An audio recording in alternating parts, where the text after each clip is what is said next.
दुनिया की पहली बड़ी सुपर पावर फिरौन की सिटी। इसी इजिप्ट के बारे में आप सल्लल्लाहु अलैहि वसल्लम ने अपनी वफात से पहले क्लियरली बता दिया था कि तुम मुसलमान जरूर एक दिन इजिप्ट को फतह करोगे, लेकिन याद रखना जब तुम इजिप्ट को फतह करो तो वहां के आम लोगों के साथ नेकी से पेश आना, क्योंकि वो तुम्हारे रिश्तेदार हैं। नाउ आप सल्लल्लाहु अलैहि वसल्लम की वफात के कुछ ही अरसे बाद मुसलमानों ने उमर बिन खत्ताब की लीडरशिप में रोमन और पर्शियन एम्पायर को हराकर उनसे ये सारे इलाके फतह कर लिए। लेकिन जैसे ही मुसलमानों ने ये सारे इलाके फतह किए, अचानक यहाँ पर एक बहुत बड़ा मसला हुआ। इन नए इलाकों में एक बहुत ही खतरनाक बीमारी ताउन हर तरफ फैल गई, जिससे मुसलमानों की स्पीड तो खत्म हो ही गई, लेकिन इस बीमारी से मुसलमानों के सारे बड़े जनरल्स शहीद हो गए और नए जनरल्स को चांस मिला कि वो आगे आकर मुसलमानों को लीड कर सके। तो अब इन बड़े जनरल्स के शहीद होने की वजह से हजरत उमर ने इन इलाकों में नए जनरल्स लगाए और यहाँ पर मुसलमानों का आर्मी चीफ अमर बिन आस रज़ियल्लाहु ताला अन्हु को बनाया।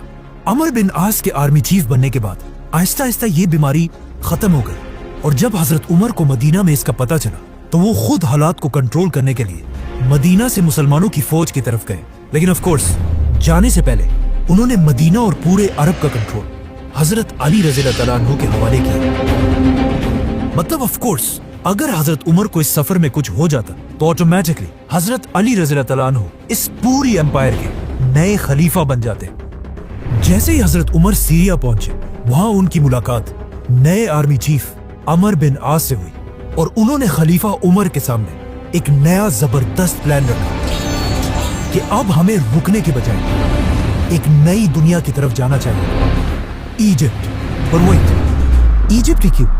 मुसलमान तो रोमन एम्पायर के कैपिटल की तरफ भी जा सकते थे, क्योंकि इजिप्ट कोई आम इलाका नहीं था और पिछले हजारों साल से इजिप्ट दुनिया के सबसे रिच इलाकों में से एक था, जिसकी ताकत को कुरान में भी बार बार एक्सप्लेन किया गया है। लेकिन आखिर इजिप्ट इतना पावरफुल बना कैसे? आज से 5000 साल पहले दुनिया के हालात कुछ ऐसे थे कि दुनिया की सबसे इंपॉर्टेंट चीज सिर्फ एक ही थी, पानी। और जिसके पास दुनिया में सबसे ज्यादा पानी होता था वही पूरी दुनिया पर राज करता था। एंड ऑफ कोर्स उस जमाने से लेकर आज तक दुनिया की सबसे बड़ी रिवर इजिप्ट में ही थी, नाइल रिवर। और आहिस्ता आहिस्ता इसी दरिया के पानी की ताकत की वजह से पूरी दुनिया से लोग इजिप्ट में आकर आबाद होने लगे, जिसकी वजह से इजिप्ट दुनिया का सबसे ताकतवर इलाका बना और यहाँ के लोग दुनिया के सबसे रिच लोग बने। जिसके बाद इन्हीं लोगों में से एक आदमी खड़ा हुआ, किंग नार्मर, जिसने पूरे इजिप्ट को यूनाइट करके यहाँ पर दुनिया की सबसे पहली बादशाहत बनाई। बट वेट, ये तो 5000 साल पुरानी कहानियां है, तो आज हमें इस सब का कैसे पता है? इन दो टैबलेट्स को गौर से देखें। आज तक आपने जिंदगी में जितनी भी इजिप्शियन राइटिंग्स देखी, उन सब में दुनिया की सबसे पुरानी इजिप्शियन राइटिंग्स यही दो टैबलेट्स हैं, जिसमें किंग नार्मर को क्लियरली देखा जा सकता है।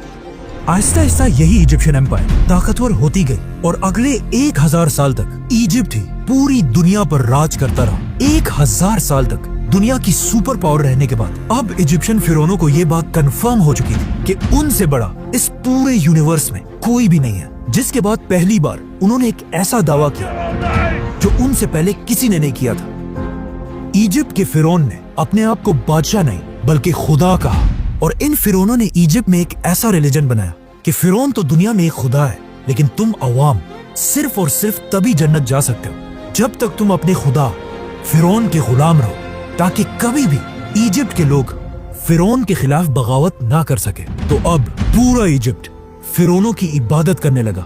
लेकिन आहिस्ता आहिस्ता इन फिरौनों के रिलीजन में भी कुछ चेंजेस आने लगी और आखिर यहाँ पर एक बहुत ही अजीब कॉन्सेप्ट आया कि हर फिरौन खुदा नहीं है, बल्कि सिर्फ वही फिरौन खुदा रहेगा जिसका जिस्म उसके मरने के बाद भी हमेशा के लिए till the end of time बिल्कुल ठीक ठाक रहे।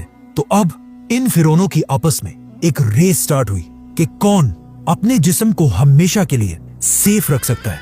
तो अब फिरौन अपने जिस्मों के साथ एक्सपेरिमेंट्स करने लगे, जिससे दुनिया में पहली बार ममीज का कॉन्सेप्ट आया। तो अब जैसे ही कोई फिरौन मरता था तो उस जमाने के सर्जन्स सबसे पहले उस फिरौन के जिस्म से सारा खून निकाल देते थे और उसके बाद उस फिरौन की नाक में एक कुंडा, एक हुक डालकर اس کے دماغ کو اس کے ناک سے ہی باہر کھینچ لیتے تھے، جس کے بعد اس کے جسم سے سارے آرگنز، لنگز، جگر، گردے سب نکال لیے جاتے تھے، لیکن صرف دل کو بالکل سیف ایک جار میں رکھ دیا جاتا تھا، جس کے بعد اس فرعون کے خالی جسم کو بہت ہی کیئرفلی اگلے 40 دن کے لیے پانی میں رکھ دیا جاتا تھا، اور اس پانی میں ایک اسپیشل نمک مکس کیا جاتا تھا۔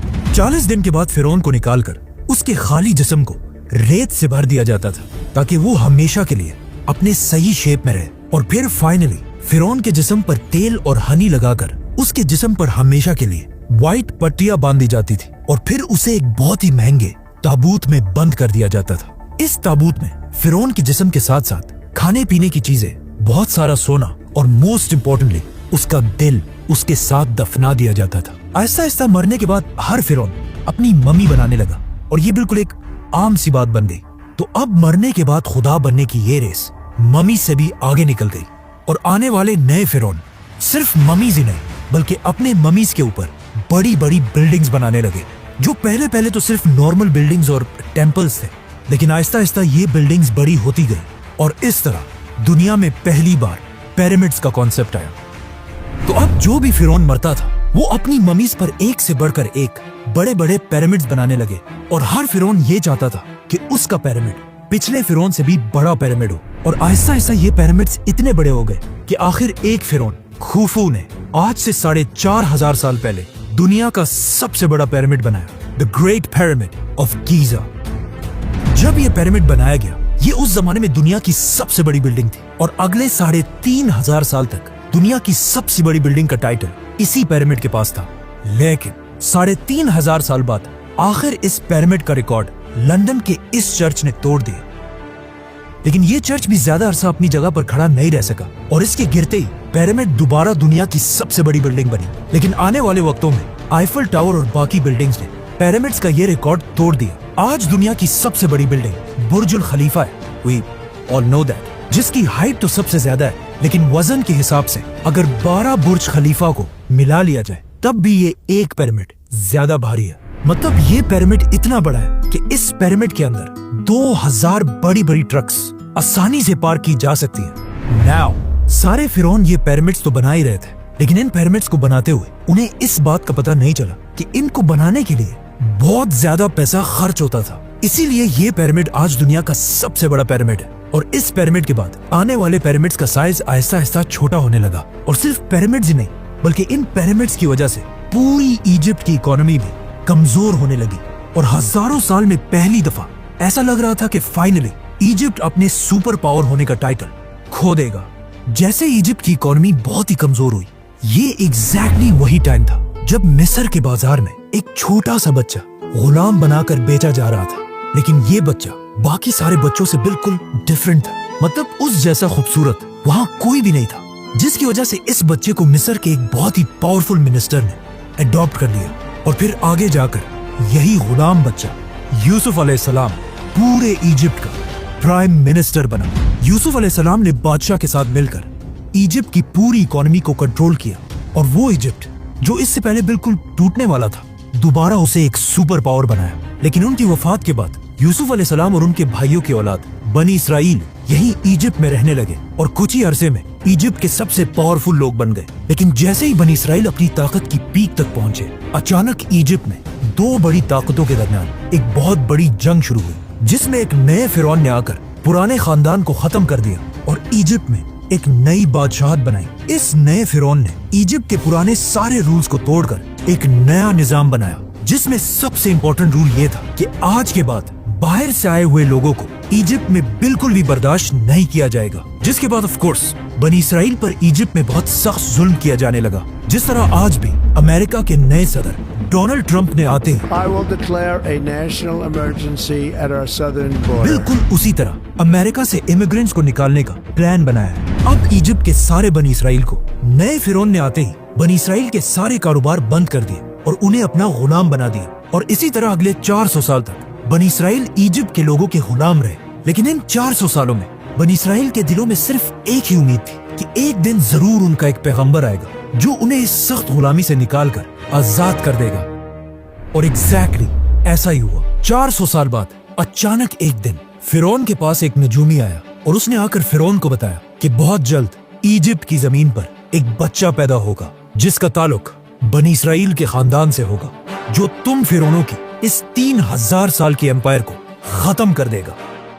ये सुनकर फिरौन बिल्कुल हैरान रह गया और उसने फौरन हुक्म दिया कि बनी इसराइल में आज के बाद जो भी लड़का पैदा होगा उसको पैदा होते ही मार दिया जाए। जिसके बाद उसके सोल्जर्स हर घर में जाकर माओं से बच्चे छीनकर उनको मारने लगे, लेकिन जिस बच्चे को वो असल में ढूंढ रहे थे, मूसा अलैहिस्सलाम, वो उनके हाथ ना आ सका, उसे वो मार नहीं सके, बल्कि इस बच्चे को फिरौन अपने ही घर में पालने लगा। यहाँ से आगे जो हुआ वो हम सबको बताए। मतलब मूसा अलैहिस्सलाम ने पैगंबर बनने के बाद फिरौन के सामने आकर एक ही डिमांड रखी कि मेरे खानदान बनी इसराइल को गुलामी से आजाद कर दिया जाए। और बहुत सारे मिरेकल्स के बाद आखिर फिरौन ने उनकी बात मान ली और बनी इसराइल को आजाद करके इजिप्ट से निकलने की इजाजत दे दी। जिसके बाद बनी इसराइल के 6 लाख लोग एक ही रात में 400 साल के बाद इजिप्ट को छोड़कर फलस्तीन की तरफ रवाना हुए। लेकिन अचानक पता नहीं ऐसा क्या हुआ कि उस वक्त के फिरौन रैमसेस ने बनी इसराइल को इजाजत देने के बाद भी अपना किया हुआ वादा तोड़ दिया और अपनी पूरी फौज को जंग के लिए तैयार होने का हुक्म दिया। जिसके बाद रैमसेस अपनी फुल ताकत के साथ मूसा अलैहिस्सलाम का पीछा करने लगा। लेकिन जैसे ही वो बनी इसराइल को खत्म करने के लिए उनके बिल्कुल करीब पहुंचा, एग्जैक्ट उसी वक्त अल्लाह ने मूसा अलैहिस्सलाम और बनी इसराइल को बचा लिया और रैमसेस, फिरौन और उसकी पूरी फौज को इस पानी में गर्क कर दिया। अब यहाँ पर एक बहुत बड़ा मसला है कि मूसा अलैहिस्सलाम का जिक्र इजिप्ट की पूरी हिस्ट्री, टैबलेट्स, राइटिंग्स में कहीं भी नहीं है। मूसा अलैहिस्सलाम की स्टोरी हमें सिर्फ बाइबल और कुरान में मिलती है। लेकिन एक चीज हिस्ट्री और इन आसमानी किताबों में कॉमन है। मतलब आज दुनिया का हर हिस्टोरियन इस बात को मानता है कि मूसा अलैहिस्सलाम के दौर के फिरौन रैमसेस के मरने के बाद इजिप्ट कभी भी दोबारा अपने पैरों पर खड़ा नहीं हो सका। मतलब मूसा अलैहिस्सलाम ने सिर्फ एक फिरौन को नहीं बल्कि इजिप्ट के पिछले 3000 साल की हुकूमत को हमेशा के लिए खत्म करने की शुरुआत की थी। रैमसेस इजिप्ट का आखिरी बड़ा फिरौन था जिसने अपने आप को और अपनी पूरी फौज को अपने गुरूर की वजह से खत्म कर दिया था। जिसके बाद पूरी दुनिया को यह समझ आ गई कि फिरौन कोई खुदा नहीं बल्कि सिर्फ एक आम इंसान है। जिसके बाद यहाँ से पहली दफा इजिप्ट अपना सुपर पावर का टाइटल आहिस्ता आहिस्ता खोने लगा और यहाँ के हालात इतने खराब हुए कि आज तक इस दौर को डार्क एजेस के नाम से याद किया जाता है। जिसके कुछ ही अरसे बाद इजिप्ट के पास फलस्तीन में दुनिया की एक नई सुपर पावर सामने आई जिसके बादशाह का नाम था सुलेमान अलैहिस्सलाम। इसी तरह आने वाले वक्तों में इजिप्ट की ताकत कमजोर होती गई और इतनी कमजोर हुई कि बहुत सारी एम्पायर्स ने यहाँ पर हमला करके इसे फतह किया, जिनमें से एक बादशाह का नाम था अलेक्जेंडर द ग्रेट।